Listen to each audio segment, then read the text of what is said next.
ছোট একটা ট্রিক্স অবলম্বন করে প্রতি মাসে অন্তত একবার থালা বাসন কাচের মেলামাইন বা স্টিলের যা কিছু আছে সবকিছু আমি এভাবে পরিষ্কার করে নিই। যত বেশি দাগ বা ময়লা হোক না কেন খুব সহজে এটা পরিষ্কার করে দেয়।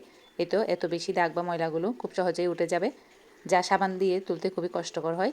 এখানে আমি গরম পানিতে নিয়ে নিলাম বেকিং সোডা, ভিনেগার আর একটু পাউডার সাবান দিয়ে এটাকে ভালো করে নেড়ে নিয়ে এখন সমস্ত ননস্টিকের ঢাকনা থেকে শুরু করে কাচের মেলামাইন স্টিল সব ধরনের প্লেট থেকে পেয়ালা সব কিছু আমি এভাবে এই গরম পানিতে ভিজিয়ে নিব। জাস্ট 5 মিনিট রাখলেই হয়, এরপর একটু ঘষা দিলেই হয়, একেবারে খুব চকচকে পরিষ্কার হয়ে যায়। সাধারণত স্টিলের প্লেটগুলোর এভাবে কাচের ফাঁকে ময়লা জমে থাকে, এভাবে পরিষ্কার করলে ময়লাগুলো খুব সহজেই উঠে যায়। যখন সিঙ্ক ভর্তি থালা বাসনগুলো আস্তে আস্তে পরিষ্কার আর ঝকঝকে হতে থাকে তখন মনের ভেতরটাও কেমন যেন হালকা হয়ে যায়। ঘরকন্নার কাজ মানেই যে শুধু ক্লান্তি আর একঘেয়েমি তা কিন্তু নয়। আমি বিশ্বাস করি প্রতিটি ছোট ছোট কাজের ভেতরেই লুকিয়ে থাকে এক ধরনের অদ্ভুত প্রশান্তি।